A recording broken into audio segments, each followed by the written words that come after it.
ठीक ठीक।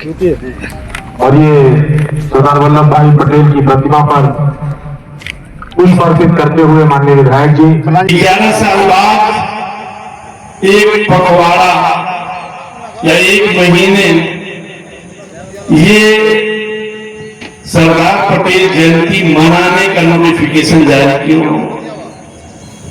उसका सिर्फ और सिर्फ मुख्य कारण है कि 24 के चुनाव में पटेलों ने इनका साथ छोड़ दिया और उन्हीं को फिर से अपने साथ जोड़ने के लिए ये कार्यक्रम चलाया जाए।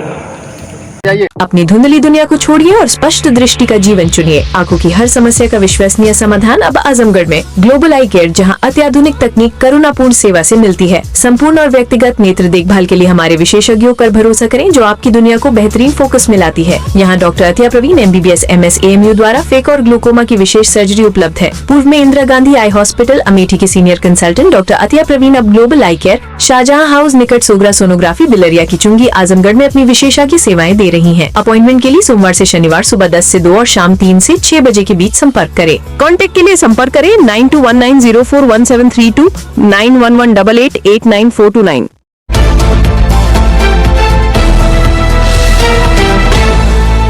आप देख रहे हैं खबरों नजर चैनल।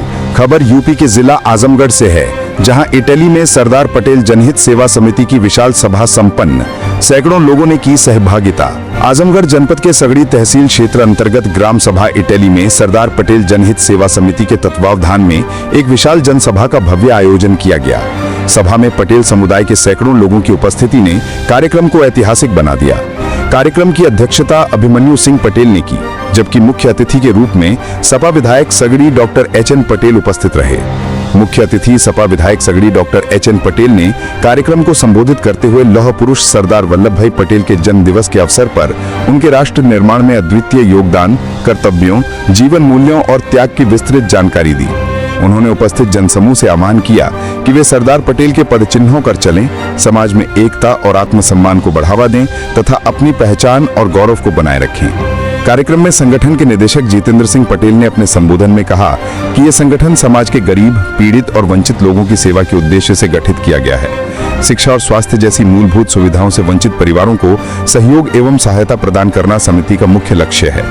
उन्होंने कहा कि ये संस्था हर जरूरतमंद तक सहायता पहुंचाने के लिए निरंतर कार्य करेगी। कार्यक्रम की संयोजकता जितेंद्र सिंह पटेल द्वारा की गई, जबकि मंच संचालन सत्य प्रकाश सिंह पटेल ने किया।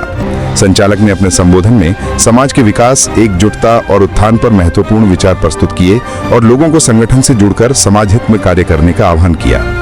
इस अवसर पर जयराम सिंह पटेल, रामदरश पटेल, सुरेश सिंह पटेल, राज बहादुर सिंह पटेल, रामाशीष पटेल, जगदीश पटेल, अर्जुन पटेल, भोला पटेल, विजय पटेल सहित क्षेत्र के सैकड़ों सम्मानित नागरिक मौजूद रहे। सभी ने मिलकर सरदार वल्लभ भाई पटेल के सपनों को साकार करने और समाज के शैक्षणिक एवं सामाजिक उत्थान में योगदान देने का संकल्प लिया। अभी बात हो रही थी कि केंद्र सरकार ने 31 अक्टूबर से लेकर के 26 नवंबर तक नोटिफिकेशन जारी किया है कि देश के कोने कोने में सरदार पटेल जयंती मनाई जाएगी।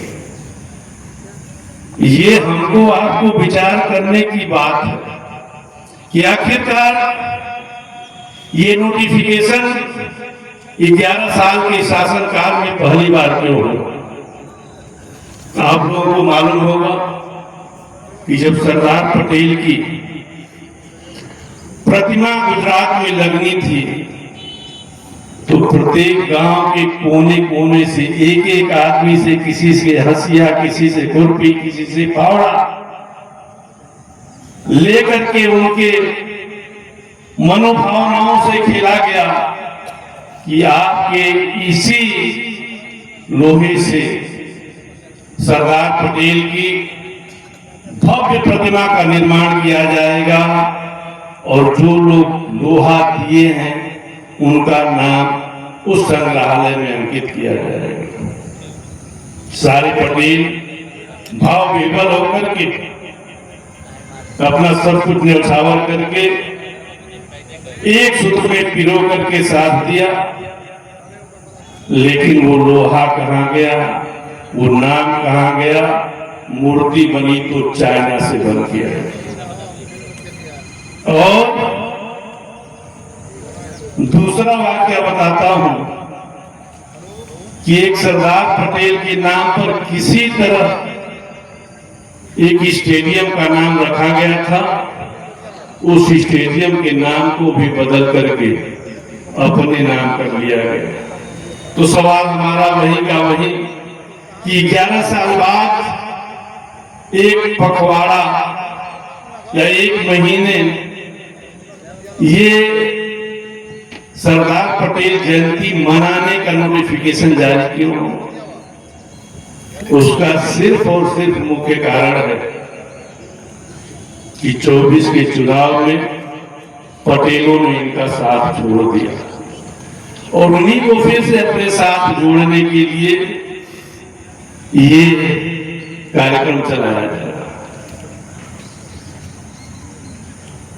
तो मैं अपने सरदार वंशियों से निवेदन करूं कि आप अब अपने स्वविवेक से आपका कहां भला होने वाला है, कहां आपको इज्जत मिलने वाली है, कहां आपको सम्मान मिलने वाला है, इस जगह पे एकत्रित होने की आवश्यकता है। सरदार पटेल जनहित सेवा समिति के द्वारा ये कार्यक्रम आयोजित था और जैसा कि उसके संयोजक ने भी बताया कि इस सेवा का मुख्य उद्देश्य क्या है। अभी सेवा नई नई शुरू हो रही है, तो उसका मुख्य उद्देश्य उन्होंने बताया कि आपसी भाईचारे के साथ साथ ये मेडिकल के फील्ड में भी घुसना चाह रहे हैं, निर्बलों के साथ खड़ा होना चाह रहे हैं, और इसी तरह अगर सेवा बढ़ती रही तो ये सेवा या ये न्यास या ट्रस्ट या समिति आने वाले दिनों में शिक्षा, स्वास्थ्य, गरीबों की सेवा करना और आपसी भाईचारा, जिन्होंने कहा कि गांव में खास करके जिस कम्युनिटी से आप बिलोंग करते हैं उस पे आपस में लोग 1 फुट के लिए 2 फुट के लिए झगड़ा करते हैं, लड़ाई करते हैं और मुकदमे झेलते हैं, और लास्ट में जब मुकदमे से धन बर्बाद हो जाता है तो लास्ट में समझौता करते हैं और बोलते हैं कि ये नहीं होना चाहिए था। इसमें इनका मूल फोकस। तो सरदार वल्लभ भाई पटेल, अब लौह पुरुष, लौह का मतलब क्या होता है? फौलाद, लोहे जैसा फौलाद। और एक वाक्य, 2 वाक्य हैं जिनकी कारण उन्हें लौह पुरुष कहा जाता है। एक वाक्य तो आपने मन से सुना होगा कि उनकी पत्नी की मृत्यु हो गई जब वो डैश पे बहस कर रहे थे। कार आया, लेटर आया, पढ़े और जेब में रखे। जब उन्होंने अपनी वकालत समाप्त करी तब वो पत्नी के शव यात्रा में गए। और दूसरा वाक्य है कि शायद उनके किसी एक अंग में फोड़ा हो गया था, उस फोड़े से निस्तारण पाने के लिए उन्होंने लोहे को गर्म किया, उस गर्म लोहे को अपने शरीर में चुभो करके फोड़े का निस्तारण। वो राष्ट्र एकता के वो शिल्पकार भी उनको कहा जाता है, तो क्या कहना उनके जीवन को लेकर और उनके विचारों को? नहीं, शिल्पकार इसमें कहना बिल्कुल उचित है, क्योंकि जब हमारा देश आजाद हुआ तो आप सबको मालूम है कि हमारे देश में 565 रियासतें थी। उन रियासतों पे अगर कोई भी आक्रांता आता था तो पहले उन रियासतों पे आक्रमण करता था, उनको अपने अधीन करता था। तो जब हमारा देश आजाद हुआ, अंग्रेज हमारा देश छोड़कर गए, तो सरदार पटेल ने सोचा कि जब तक इनका एकीकरण नहीं करेंगे तब तक हम अखंड भारत का निर्माण नहीं कर पाएंगे। तो सबसे पहले उन्होंने 562 रियासतों को एक किया। 3 उस समय की बहुत धुरंधर रियासतें थी, हैदराबाद, जूनागढ़ और जम्मू, जिसके नेता नहीं मान रहे थे। लेकिन जब 500 बास्तें आपस में एकत्रित हो गई और जब ये गृह मंत्री बने तो अपने आप ने बोला ना, लौह पुरुष के होते फौलादी इरादे के तहत उन्होंने सेना भेज करके उन रियासतों के रियासतदारों को रोकने के लिए मजबूर कर दिया और लास्ट में उन्होंने भी आत्मसमर्पण किया और 565 रियासतें भारत की जीत। कि सरदार वल्लभ भाई पटेल और गांधी नहीं, देखिए गांधी जी को वो बहुत मानते थे, बहुत प्यार करते थे। अभी मंच पे हमारे अध्यक्ष जी ने बताया कि दोनों के त्याग में अंतर था, एक पर्सनल त्याग था, एक सामाजिक त्याग था। सामाजिक त्याग के चलते ही वो अपना प्रधानमंत्री पद त्यागे थे और उनकी इच्छा थी कि हमारे राष्ट्रपिता महात्मा गांधी ने हमें ये आदेश किया है कि भले आपको 15 में से 13 वोट मिले हैं, समर्थन मिला है, आप गांधी जी को नेहरू जी को प्रधानमंत्री बनने दो, अन्यथा देश बांट दिया जाएगा। इस तरह की बातें हो रही थी और हम कितना इसमें सत्यता है जो हम लोग इतिहास पढ़े उसमें था। तो हमारे लौह पुरुष जी ने त्याग किया और नेहरू जी प्रधानमंत्री। हम लोग ये जो कार्यक्रम आज हम लोग किए हैं, इस कार्यक्रम का रूपरेखा जो था, हम लोग नॉन पॉलिटिकल माने गैर राजनीतिक रूप से हम लोग सामाजिक संस्था है, इससे हम लोग जुड़े हुए हैं और हमारा मुख्य उद्देश्य यही था कि हम समाज में जो स्नेह, सद्भाव, सम्मान, भाईचारे की भावना, सहयोग की भावना, आदर की भावना और कमजोर पड़ती जा रही भाईचारे की भावना जो है, इसको मजबूत करने के लिए हम लोग दृढ़ संकल्प लेके एक मिशन चला रहे हैं। और इसी सरदार पटेल जनहित सेवा समिति के तत्वावधान में हम समाज में विभिन्न प्रकार की जो समस्याएं हैं, जैसे कि कुछ गरीब लोग हैं जो कि मोतियाबिंद का ऑपरेशन नहीं करा पाते हैं, उनको जो है हम लोग एक शिविर के माध्यम से, नेत्र ज्योति शिविर के माध्यम से इस समिति के तत्वावधान में रह करके और जब समाज का, अपने भाइयों का विचार लेकर विचार गोष्ठी के माध्यम से हम लोग विभिन्न क्षेत्रों में नेत्र ज्योति शिविर लगाना चाहते हैं ताकि समाज का कुछ लाभ हो। और कुछ जगह पर हम लोग विभिन्न क्षेत्रों में रक्तदान शिविर चलाना चाहते हैं, जिससे कि हमारा ब्लड बैंक रहे और गरीब भाइयों को ब्लड के लिए भटकना न पड़े। और समाज में कुछ ऐसी बिगड़ती जा रही जो सामाजिक कुव्यवस्थाएं हैं, जो हमारा समाज, हमारा गांव जो है टुकड़ टुकड़ में बट रहा है, लोग गोल गुलैती और हर जगह टुकड़ टुकड़ में गांव बटा हुआ है, जिसमें हम वरिष्ठ जो नागरिक हैं, हम लोग को चिंता हो गई है कि जिस उम्र की दहलीज पर हम लोग हैं, हम लोग के साथ अगर इसी तरह का वातावरण रहेगा तो हम लोग का देखभाल कैसे होगा, हम लोग अपने आप को निर्बल न महसूस करें। इसलिए एक प्लेटफार्म बनाना चाहते हैं। इस प्लेटफार्म को हम लोग एक देवतुल्य स्थान बनाना चाहते हैं। किसी भाई को कोई तकलीफ हो, दुख हो, इस प्लेटफार्म के माध्यम से हम लोग 10 भाई उनकी मदद के लिए, उनकी बैसाखी बन करके उनका हम लोग उनकी मदद करना चाहते हैं और ताकि कोई भाई अपने को निर्बल असहाय महसूस न करे।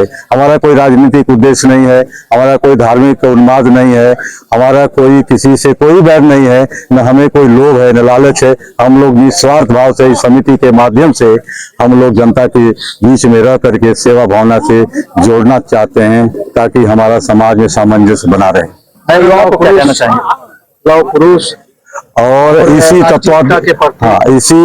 तत्वाधान में एक हमारा ये भी कार्यक्रम था कि हम हमारे जो युग पुरुष थे, हमारे जो पूर्वज थे, जो हमारे महान पुरुष थे राष्ट्र के, जो देश को एकता के सूत्र में बांधे, खंड भारत को अखंड बनाए, ऐसे महान पुरुष की जयंती भी हम आज मनाए हैं। और ये भी संकल्प हमारा था कि यह कार्यक्रम इस तरह से हमेशा चलता रहे और हम अपने महान पुरुषों को याद करते रहें। यही हम लोग उनके आदर्श को अपनाते हुए और हम लोग जोड़ने का काम कर रहे हैं समाज में, और ताकि भाईचारा, प्रेम, व्यवहार, स्नेह, सद्भाव, सम्मान बना रहे। और इसी कार्यक्रम को लेकर मिशन चला रहे हैं।